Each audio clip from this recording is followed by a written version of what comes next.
Capítulo 16. Helena leu e releu a carta. Depois ficou silenciosa, a olhar para as folhas da trepadeira, que do lado de fora viera a subir pela muralha da varanda e a debruçar-se enfim do parapeito para dentro. A carta ficara aberta sobre os joelhos da moça. Mendonça, a poucos passos, olhava para esta, sem ousar falar-lhe. Goethe escreveu um dia que a linha vertical é a lei da inteligência humana. Pode dizer-se, do mesmo modo, que a linha curva é a lei da graça feminil. Mendonça o sentiu, contemplando o busto de Helena e a casta ondulação da espádua e do seio, cobertos pela caça fina do vestido. A moça estava um pouco inclinada. Do lugar em que ficava, Mendonça via-lhe o perfil correto e pensativo, a curva mole do braço, e a ponta indiscreta e curiosa do sapatinho raso que ela trazia. A atitude convinha à beleza melancólica de Helena. O rapaz olhava para ela sem movimento nem voz. A tarde expirava, a cor verde do morro fronteiro ia tomando o aspecto cinzento escuro que precede a cor fechada da noite. A própria noite desceu, e um escravo entrou na varanda. Acendera as duas lâmpadas que pendiam do teto. Esta circunstância acordou a moça, e bastou-lhe voltar um pouco a cabeça para ver o amigo de Estácio a alguns passos de distância. Estava aí? Perguntou Helena, estremecendo. Dona Úrsula não voltou, respondeu Mendonça com timidez, não quis interrompê-la. Leitura que a senhora fazia. A leitura? A leitura acabou há muito tempo. Mas também se lê de cor. Helena lançou-lhe um olhar suspeitoso. Não sei ler de cor, disse ela, erguendo-se e saindo da varanda. Mendonça ficou aturdido. Que lhe dissera ele tão grave que a pudesse ofender? Repetiu as próprias palavras e não lhes achou sentido mal. Certo, porém, de que a molestara, ali ficou aborrecido de si mesmo, desejoso de lhe explicar tudo, se alguma coisa houvesse explicável. Após alguns instantes, resolveu entrar também. Entrou, de Helena não estava nem na sala de jantar, nem na do jogo, onde achou Dona Úrsula com o Dr. Matos e o Coronel-Major. Dali passou à sala de visitas. Helena não o viu entrar, estava mergulhada numa poltrona com a cabeça nas mãos. Comovido, deteve-se alguns instantes a contemplá-la. Depois caminhou para ela e falou-lhe. Helena ergueu a cabeça. Perdoe-me, disse ele, se alguma coisa lhe disse que a magoou. Confesso que não sei o que poderia haver em minhas palavras. Ficou triste por isso? A moça cravou nele um olhar ainda suspeitoso, e não lhe respondeu logo. Mendonça adotou o melhor dos alvitres naquela ocasião, indignou-se e recuou para sair. Helena chamou, e ele aproximou-se outra vez, com um ar de tão doce resignação que lisonjearia o mais levantado orgulho. Helena estendeu-lhe a mão, ele apertou-a e teve ímpetos de a beijar uma e muitas vezes, triunfando naquele único instante da hesitação de todos os dias, faltou-lhe resolução. Helena mostrou-lhe o trecho da carta em que Estácio se referia a ele, falaram dos ausentes e dos presentes, de todos e de tudo, menos do assunto que exclusivamente preocupava o moço. Ele saiu dali sem haver dito nada de seu coração. Chegando à rua, achou-se poltrão e ridículo, disse 1000 nomes feios a si próprio e, enfim, prometeu declarar tudo a Helena no dia seguinte. No dia seguinte, que era domingo, Helena dirigiu-se à capela a ouvir a missa do padre Melchior. Acabada a cerimônia, não seguiu para casa, com Dona Úrsula, mas foi ter a sacristia, onde o padre acabava de tirar os paramentos. Melchior, logo que soubera da carta de Estácio, nessa manhã, pedirá a Helena que lhe a deixasse ver. Falam sempre ao coração as letras dos amigos, dissera ele. Helena deu-lhe a carta, que o padre recebeu com uma expressão antes de curiosidade que de afeto. Leu-a vagarosamente, como escrutando o sentido e as palavras, e sendo longa a epístola, longo foi o tempo que ele despendeu em a interpretar. Durante esse tempo, Helena admirava-lhe a figura austera, a serenidade religiosa. A sacristia era pequena, de 2 altas. Janelas deixavam entrar a luz, o ar e o aroma das folhas e das flores da chácara. Entre a cimalha e o telhado algumas andorinhas haviam fabricado os ninhos, donde saíam, como pensamentos de juventude, a adejar ao sol da manhã. Ao pé daquele quadro exterior de alegria e verdura, a sacristia tinha certo ar melancólico e severo, que lançava n'alma o esquecimento das vicissitudes humanas. Helena deixou-se cativar desse sentimento de abstenção e elevação. Se alguma dor ou remorso a pungia, esqueceu-os, por um minuto ao menos, entre aquelas paredes desataviadas, diante de um padre, entre uma imagem de Jesus e as obras vivas do Criador. Lida a carta, Melchior dobrou-a com ar pensativo, depois entregou-a à moça. Já respondeu? Perguntou ele. Já trouxe-lhe a carta que vou mandar hoje mesmo. Melchior abriu-a e leu, não gastou menos tempo, ainda que era de menores dimensões. O estilo era afetuoso, mas muito menos exuberante que o da carta de Estácio. Ela contava-lhe, em suas feições gerais, a vida que ali passavam, desde que ele partirá, as ocupações de cada dia e as distrações da noite. Vivemos, dizia a moça, como podem viver duas criaturas que sabem a afeição que lhes tem um parente amigo, ausente embora, mas não esquecido, nem ingrato. O padre Melchior, algum dos vizinhos, e o doutor Mendonça são as nossas visitas habituais. Você sabe o que vale o padre, que é a mais bela alma que Deus mandou ao mundo. Os vizinhos são afáveis, como sempre. O doutor Mendonça é verdadeiramente digno da nossa afeição e confiança. Disse-lhe o que você me escreveu, que ele riu, como homem seguro de escapar à punição. Pena é que você tenha de se demorar aí tanto tempo, mas, se alguma espirrança pode haver de salvar a doente, damo-nos por bem pagas da demorra. É verdade que você não é médico, mas há aí outra doente, para quem é, não só médico, mas até toda a medicina. Por que razão me não escreveu Eugênia? Eu não cuidei que essa amiga me esquecesse na véspera de ser minha cunhada. Se estivéssemos mais perto, ia puxar-lhe as orelhas.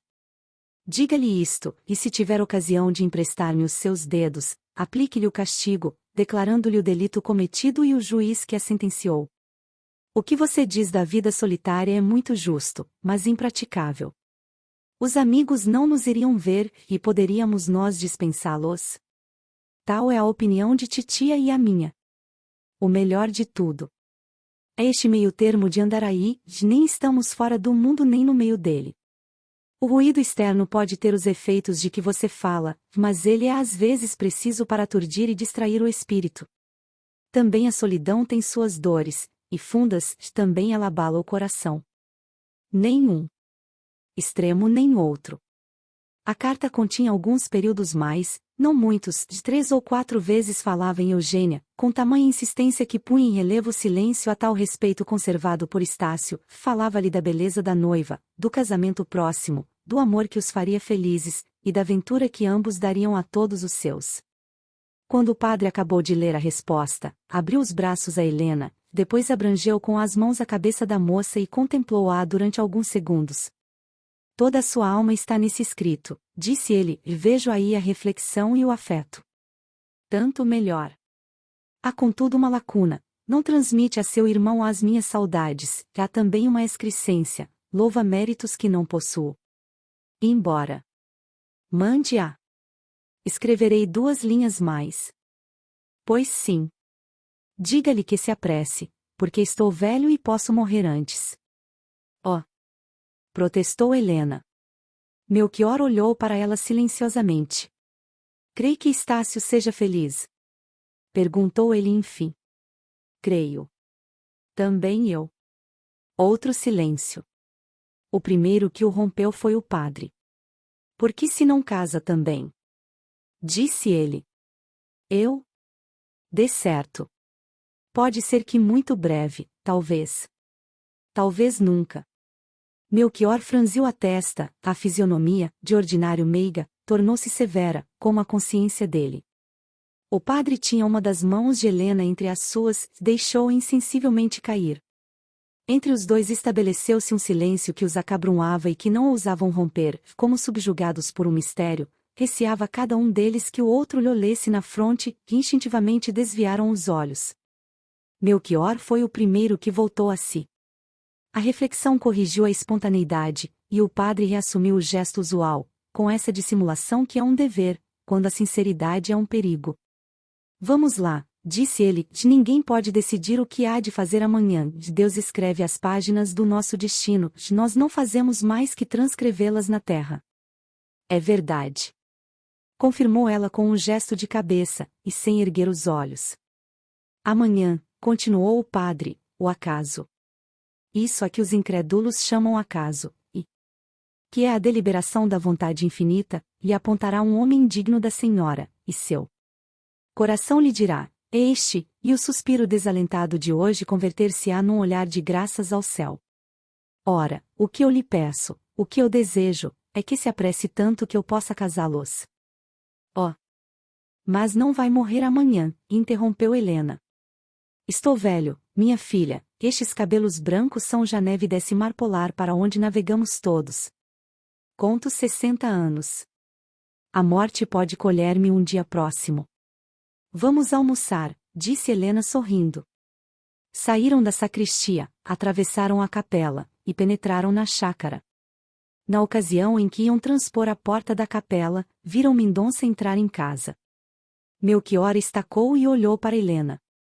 Esta ia como acabrunhada e absorta. O gesto do padre, quando ela lhe declarou que não se casaria talvez nunca, ficará-lhe gravado na memória, como um enigma, que talvez receava decifrar. Poucos minutos eram passados, contudo, ela pôde refletir, e coligir os elementos de uma resolução.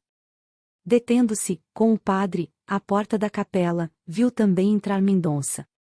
Os olhos da moça e do padre interrogaram-se de novo, mas desta vez nenhum deles os desviou. Vê aquele homem? Perguntou Helena. Parece-lhe que seria bom marido? Excelente, de certo, disse vivamente Melchior, caráter, educação, sentimentos. Tem ainda uma virtude particular, ama-me. Sei. Ele lhe disse?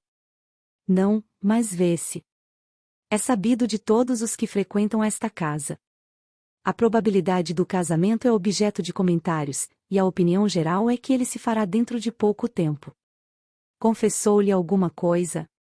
Nada, mas os olhos da mulher amada não são menos sagazes que os dos padres amigos. Acha que devo confirmar a opinião dos outros? Acho, consulte, porém, seu coração. Já consultei. Neste único instante? Nada menos. Deveras? Disse Melchior, derramando um olhar de paternal ternura no rosto sério de Helena. Não digo que o ame desde já, mas a afeição que ele me tem, refletirá em meu coração, e eu virei amá-lo. O que importa saber é que é digno de mim. De todos os que me pretendessem, nenhum lhe seria superior. Ainda bem. Contudo, repare que vai contrair uma obrigação perpétua, e que um contrato destes não pode ser deliberado em poucos instantes. Oh! Nesse ponto a minha ignorância sabe mais do que a sua teologia. Que são minutos e que são meses? Paixões de largos anos, chegando ao casamento, acabam muitas vezes pela separação ou pelo ódio, quando menos pela indiferença. O amor não é mais que um instrumento de escolha. Amar é eleger a criatura que há de ser companheira na vida, não é afiançar a perpétua felicidade de duas pessoas, porque essa pode esvair-se ou corromper-se. Que resta à maior parte dos casamentos, logo após os anos de paixão? Uma afeição pacífica, a estima, a intimidade. Não peço mais ao casamento, nem lhe posso dar mais do que isso. Não gosto de tanta reflexão em tão verde idade, replicou benevolamente Melchior. Todavia, encanta-me esse raciocínio que, ao cabo de tudo, pode ser verdadeiro. Mas não me desdigo, alguns minutos é pouco tempo, reflita ainda 24 horas. Nem um instante mais, insistiu Helena. Minhas reflexões são lentas ou súbitas, ou 5 minutos ou um ano, escolha. Pois reflita 5 minutos, replicou o padre sorrindo. Já lá vão 4, aproveitarei o último para lhe dizer que em nada disto falaria, se não fossem as qualidades notáveis desse moço, e para acrescentar que a ele me liga certa simpatia de gênios, é talvez a semente do amor.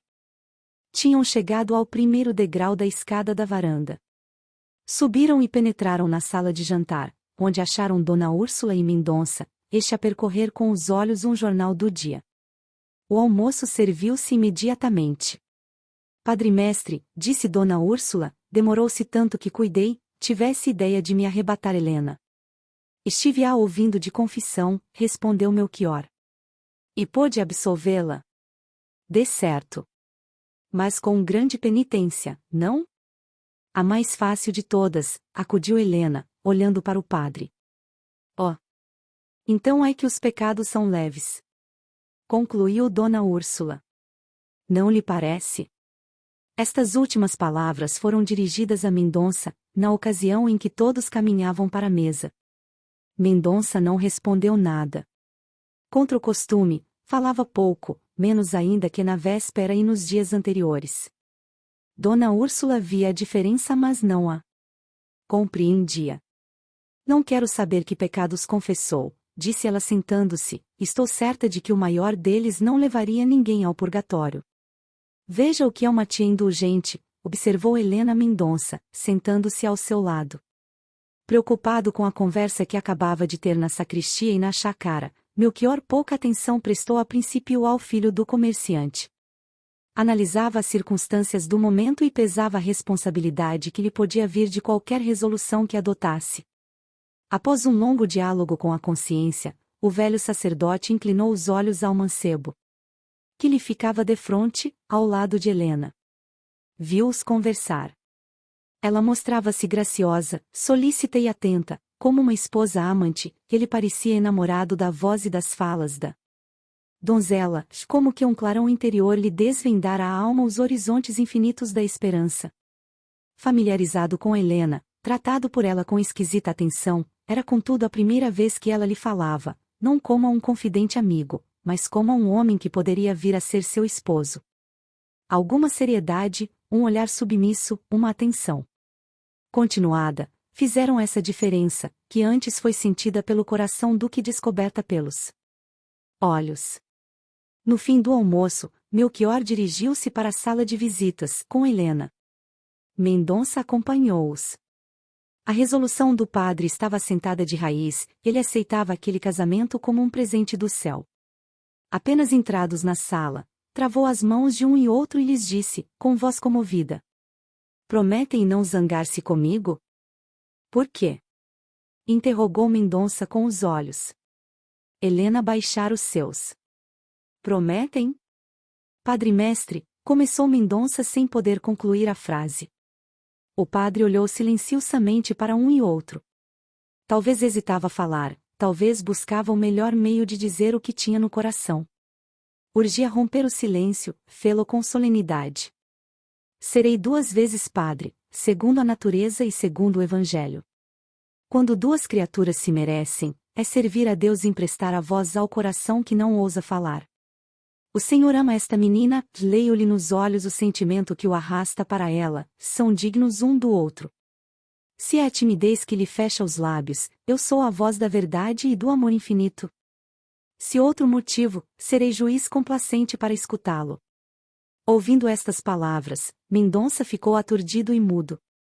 Não só a fortuna lhe chegava às mãos, quando ele menos espirrava, mas até escolhera um caminho desusado e estranho. A realidade confundia-se ali com o sonho. A presença de um terceiro era suficiente. Motivo para acanhar os mais resolutos, acrescia a veste sacra do sacerdote, que dava àquilo um ar de solenidade e consagração.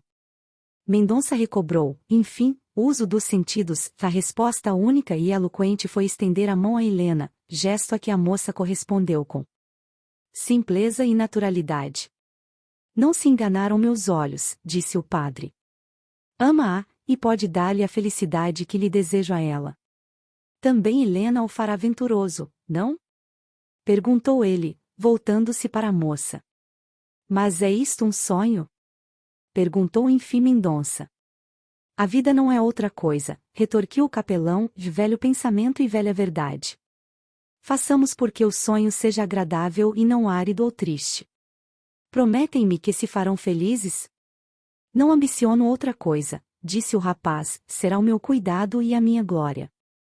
Seu amor, continuou Melchior, é mais forte que o de Helena, que eu consultei-a antes, e li em seu coração. Elege-o com prazer, embora sem entusiasmo. Não é a paixão cega que a faz falar, é um sentimento brando e singelo, por isso mesmo duradouro. A reflexão de um corrigirá a violência do outro, e os dois sentimentos se completarão pela virtude especial de cada um. Esta explicação franca de Melchior teve o condão de ser agradável aos dois. Helena estimou que ele nem lisonjeasse as ilusões de Mendonça, nem a desse como aceitando. Indiferente e estouvada ao casamento proposto. Pela sua parte, Mendonça viu nas palavras do padre um indício da sinceridade de Helena, e aceitou o pouco oferecido, com a certeza de multiplicá-lo. O caráter de Melchior e a veneração que mereciam suas virtudes eram fianças de veracidade e davam ao ato singelo que ali se passava um forte cunho de santidade e elevação. Não era uma vulgar declaração de amor, sujeita às variações do espírito ou do interesse, mas verdadeiros esponsais em que a religião era inspiradora e testemunha,